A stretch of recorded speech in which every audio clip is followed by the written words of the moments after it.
بسم اللہ الرحمن الرحیم۔ ہارون رشید عرض کر رہا ہوں، السلام علیکم ورحمۃ اللہ وبرکاتہ۔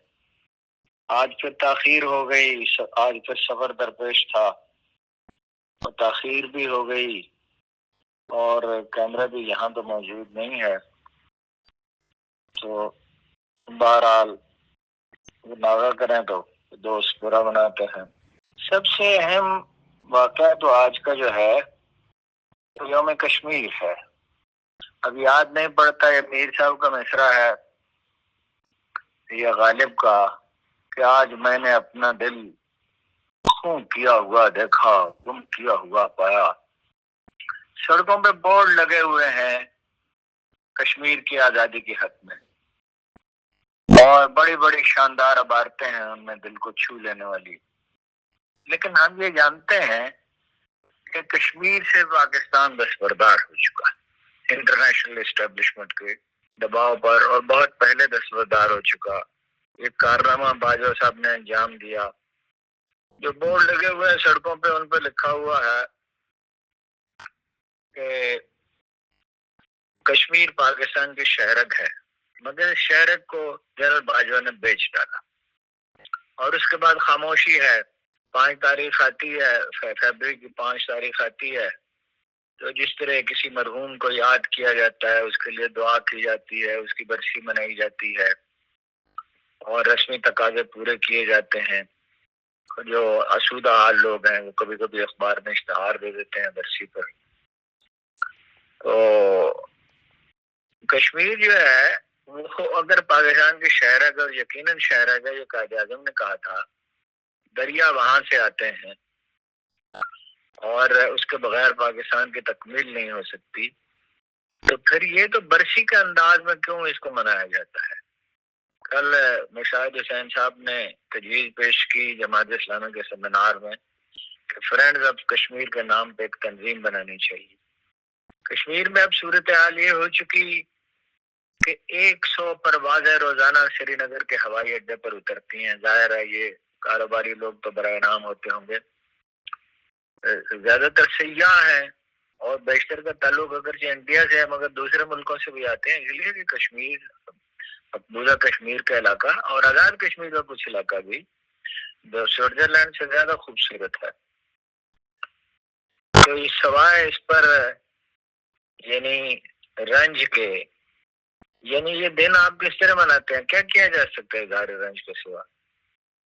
تو یہ دن اس طرح مناتے ہیں، آپ کے زخموں پہ نمک چھڑکتے ہیں، اور بھی خبریں ہیں اہم، لیکن کشمیر جو ہے اس کو بلایا نہیں جا سکتا، اور عوامی تحریکیں کبھی منع نہیں کرتی، ان میں وقفے آتے ہیں۔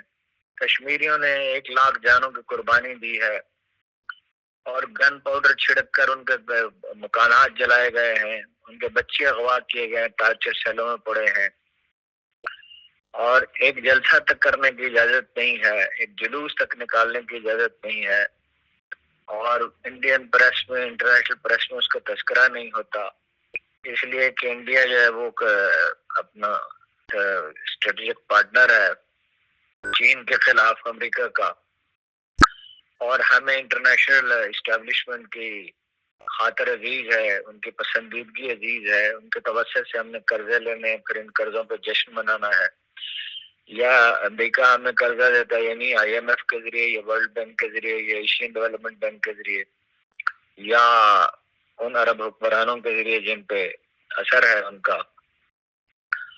تو کوئی قوم جو اپنے حق ہی سے دستبردار ہو جائے، یعنی اس کی قیادت، اور اس کا کوئی ذکر ہی نہ ہو، تو اس کا کیا مستقبل ہو سکتا ہے؟ نقصان کشمیریوں کا نہیں کیا ہم نے، وہ تو ایک دن انشاءاللہ آزادی حاصل کریں گے، اور ممکن ہے اس دن وہ یہ کہیں کہ آپ نے تو ہمارے لیے ہمیں چھوڑ دیا تھا، تو ہمیں خود مختار ریاست چاہتے ہیں، اور تعلق کی نوعیت وہ ہوں گے تو پاکستان کے حامی ہی، مگر تعلق کی نوعیت وہ تو نہیں ہوگی۔ آخر بنگلہ دیش بھی تو ایک دن آزاد ہو گیا تھا جب ہم نے انہیں نظر انداز کیا، بلکہ فوجی کارروائی کی جیتنے والی پارٹی کے خلاف، جسے اگر اقتدار دے دیا جاتا تو چند سال سے زیادہ حکومت میں نہیں رہ سکتی تھی، تو بنگلہ دیشی عوام نے آخر کار انہیں مسترد کیا۔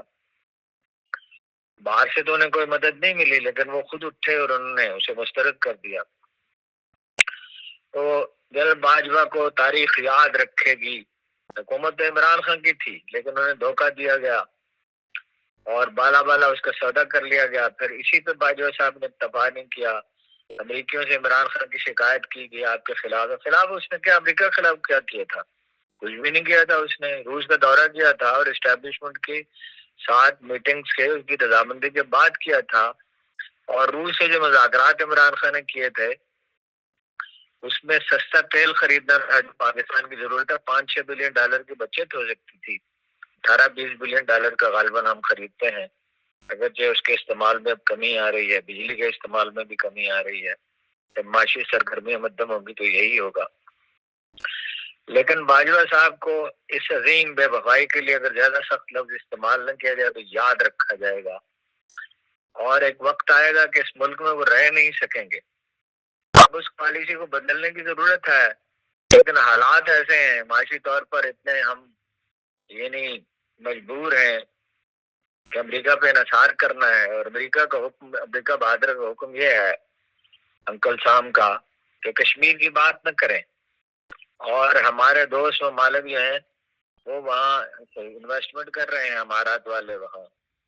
غزہ کو بھی ایک تفریحی مقام بنانا چاہتے ہیں، ڈونلڈ ٹرمپ صاحب بنا نہیں سکیں گے انشاءاللہ. اور کشمیر کو بھی ایک تفریحی مقام بنانا چاہتے ہیں. تو انٹرنیشنل پالیٹکس میں کوئی کسی کا، ویسے ہی دنیا میں سیاست میں کہیں بھی، لیکن انٹرنیشنل پالیٹکس میں خاص طور پہ کوئی کسی کا دوست نہیں ہوتا. اس نے نپولین نے کہا تھا in politics there are no friends, allies are enemies, in politics there are no friends. بہرحال ایک دن آئے گا جب اس جعلی حکومتوں سے ہمیں نجات ملے گی، ایک دن آئے گا جب لوگ جاگیں گے. اس وقت تو ہم پاکستان کے اندرونی سیاست کے دلدل میں پھنسے ہوئے ہیں. عمران خان صاحب نے آج پھر اپنا میڈیا سے اور وکلاء کی ٹیم سے گفتگو کی ہے اور اپنے خط کے حوالے سے کی ہے. انہوں نے کہا میں نے کل اپنے خط کے ذریعے پاکستان میں فوج اور عوام کے درمیان بڑھتی خلیج کی وجوہات کی نشاندہی کی تھی.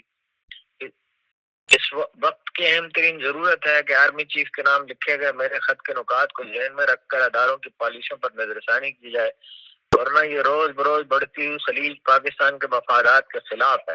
یعنی عوام اور فوج میں جو خلیج ہے جو نہیں ہونی چاہیے. ایجنسیوں کا عام سیاست میں مداخلت نہیں ہے. ادارے اگر سیاسی انتقام کی بجائے اپنے فرائض کی ادائیگی پر توجہ دیں تو عوام میں ان کا وقار خود بخود بڑھے گا. کل بھی میں نے اپنے خط میں نادیدہ قوتوں کی جانب سے عدالتی احکامات کو ہوا میں اڑا کر بشرا بیگم کی مجھ سے ملاقات رکوانے سے آگاہ کیا تھا. آج ایک مرتبہ پھر عدالت کے احکامات اور سپرنٹینڈنٹ کے بیان کے باوجود میری اہلیہ کی ملاقات مجھ سے نہیں ہونے دی گئی، جس کے پیچھے انہی کا ہاتھ ہے جو قانون کو جوتے کی نوک پر رکھتے ہیں اور خود کو آئین سے بالا تر سمجھتے ہیں.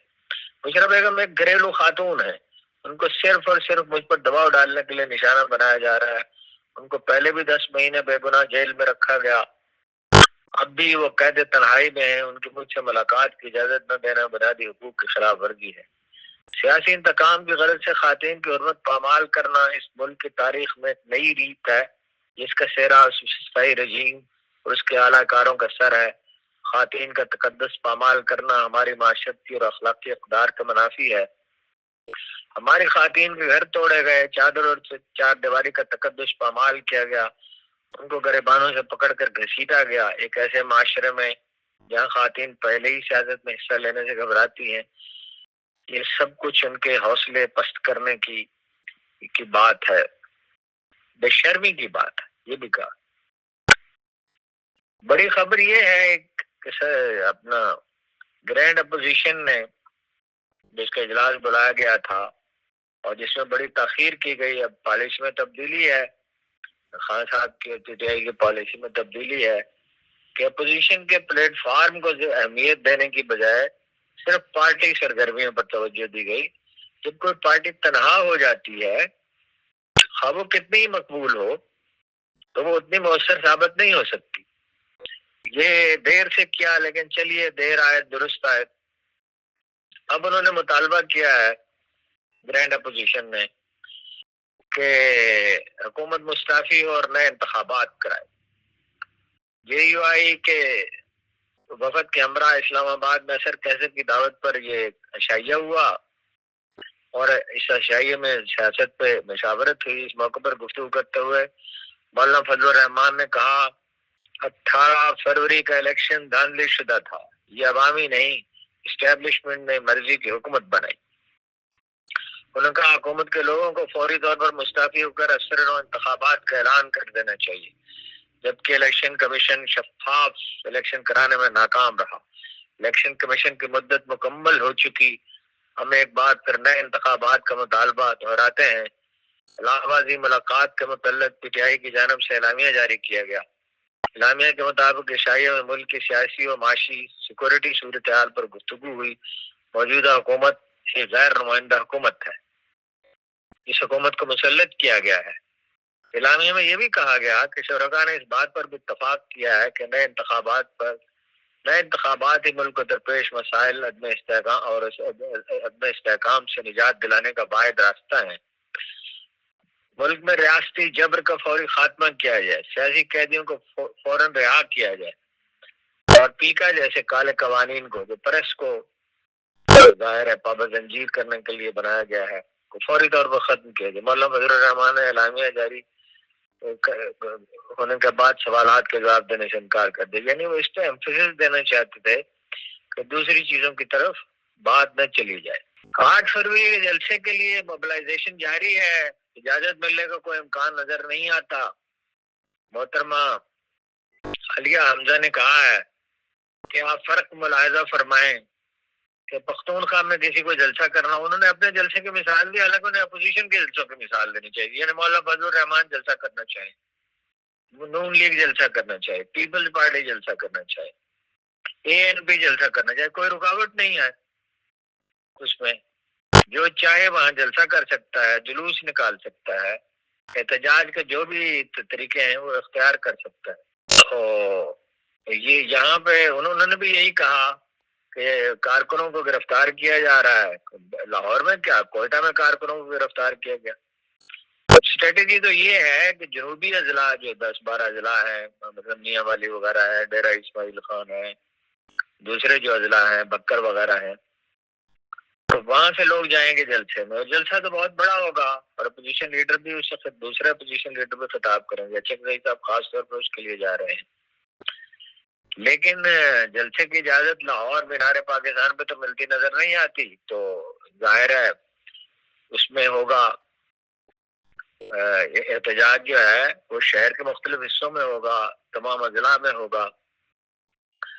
اس کے لیے ثوابی کے جلسے کے لیے جنید اکبر صاحب نے بڑی کاوش کی ہے، اور انہوں نے بجائے ان کی حکمت عملی میں تبدیلی ہے، پارٹی کی تنظیم پہ وہ توجہ دے رہے ہیں، اور انہوں نے کہا کہ اپنا بجائے اس کے کہ کچھ چند رئیس لوگ جو ہیں بڑے بڑے چندے دیں اور پھر اس سے عہدے حاصل کریں اور ناجائز فائدہ اٹھانے کی کوشش کریں، 1000 آدمیوں سے 5-5 ہزار روپے چندہ لیا جائے تو یہ کافی ہوگا۔ لوگ ظاہر ہے جیسے کہ نجم سیٹھی کہتے ہیں وہاں PTI کے جلسوں میں بریانی کھانے تو نہیں آتے۔ ایک بات انہوں نے دلچسپ کہی کہ ایک تو سب بڑی سنگین بات کہی انہوں نے، اور کہ میں اپنی اس رائے پر قائم ہوں کہ اگر یہ ایک چینل پہ گفتگو کرتے ہوئے کہا کہ اگر عمران خان حکم دیں تو ہم خیبر پختونخوا کی طرف آنے والے تمام راستے بند کر دیں گے اور وہاں مسلسل دھرنے دیں گے۔ یہ بھی کہا کہ خان صاحب علی امین سے بالکل ناراض نہیں ہے، یہ صرف سوشل میڈیا کی حد تک ہے۔ خیر اس سے تو اتفاق نہیں کیا جا سکتا، اس لیے کہ علی امین صاحب جو ہیں وہ اپنے فرائض ٹھیک انجام دے رہے ہوتے تو یہ کرپشن کی شکایات نہ آتی اور انہیں صدارت جو ان کو دی گئی تھی وہ ان سے واپس نہ لی جاتی۔ سویڈن میں بڑا افسوسناک واقعہ ہوا ہے ایک، وہ میں عرض کرتا ہوں اس کی تفصیل۔ پولیس کے مطابق منگل کو روز سویڈن میں امیگرینٹس کے لیے تعلیمی باغوں کے ایک سکول میں فائرنگ ہوئی ہے۔ ابھی تفصیلات نہیں ہیں اس کی، مگر رائٹر کی خبر ہے۔ فائرنگ سے 10 افراد جو ہیں وہ ہلاک ہو گئے۔ ایک بڑی خبر یہ ہے کہ آرمی چیف سید عاصم منیر کی زیر صدارت آج کور کمانڈرز کانفرنس ہوئی۔ اس میں ایک تو خراج تحسین پیش کیا شہداء افواج پاکستان کے شہداء کو اور قانون نافذ کرنے والے دوسرے اداروں کو۔ ظاہر ہے اس کا تعلق دہشت گردی کے خلاف جو کارروائیاں ہو رہی ہیں اس سے ہے۔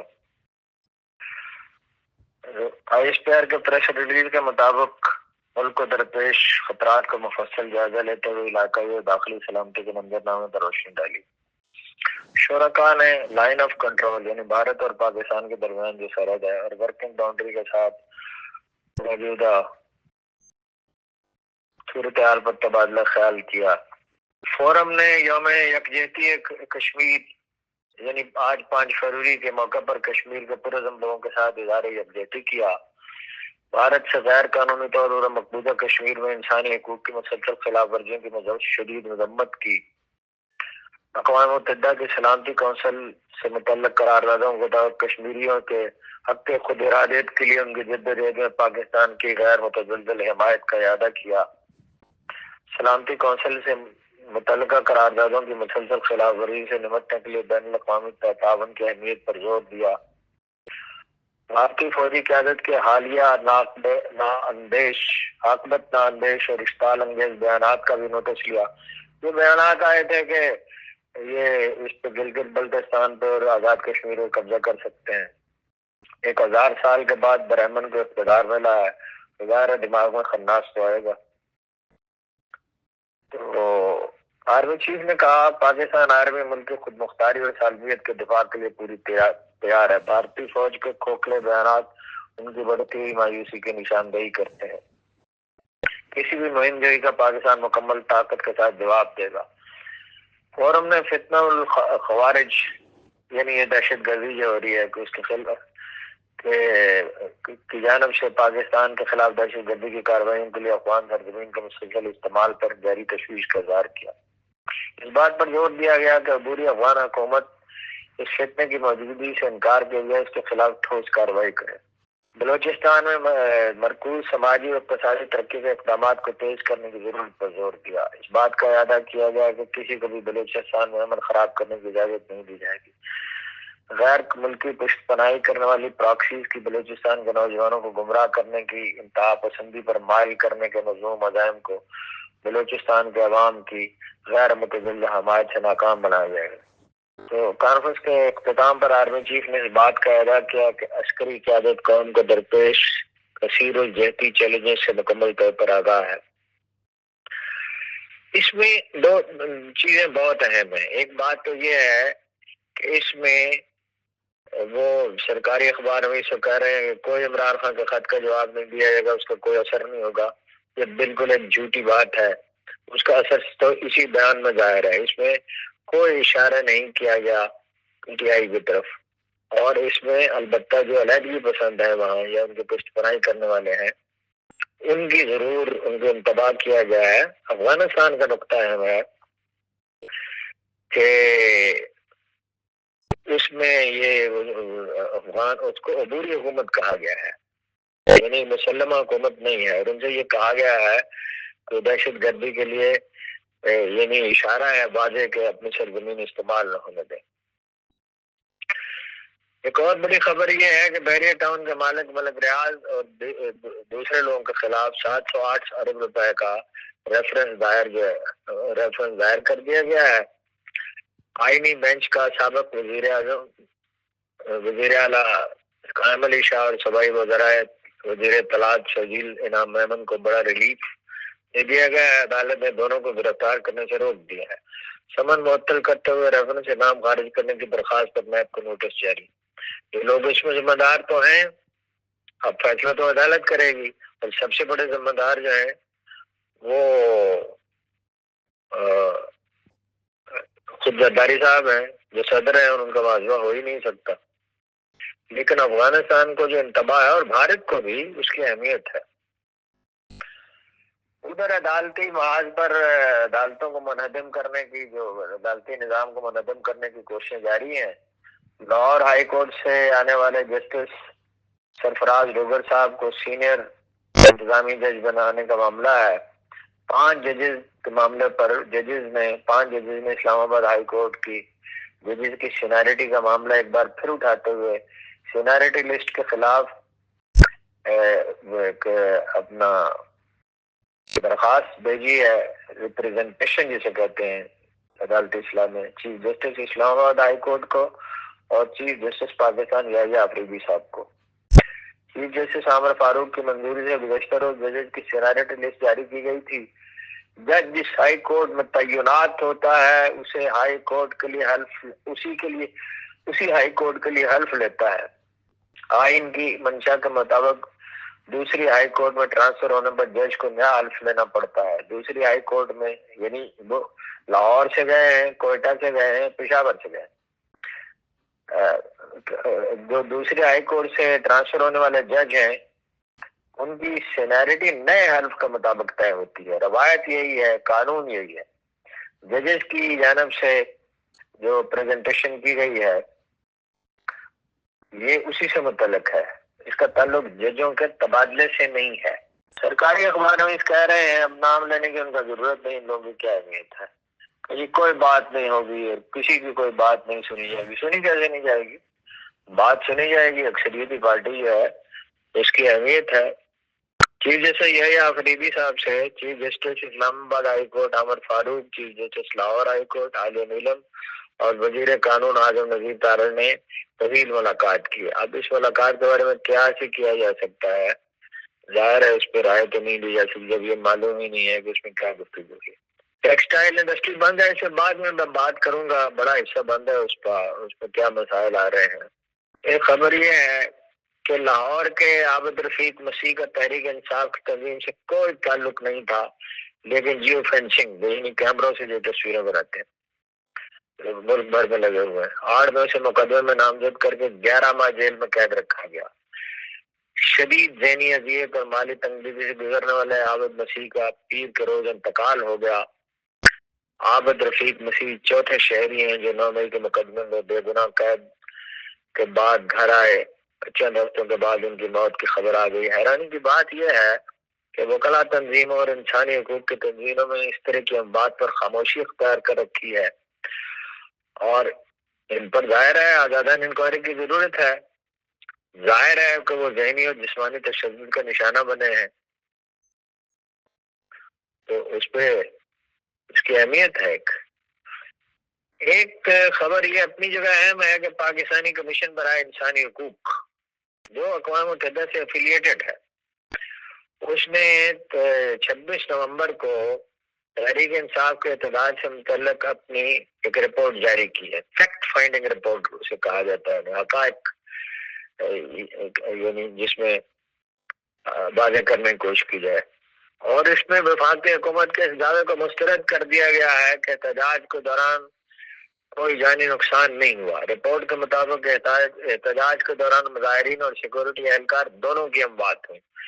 رپورٹ میں کہا گیا کہ اعلیٰ سطحی فیکٹ فائنڈنگ مشن نے اس واقعے کے مختلف پہلوؤں کا جائزہ لیا. ٹیم میں ریاستی نمائندوں، پی ٹی آئی قیادت، موقع پر موجود صحافیوں اور احتجاج کے دوران مبینہ طور پر ہلاک ہونے والے 7 افراد کے اہل خانوں کے بیانات قلم بند کیے.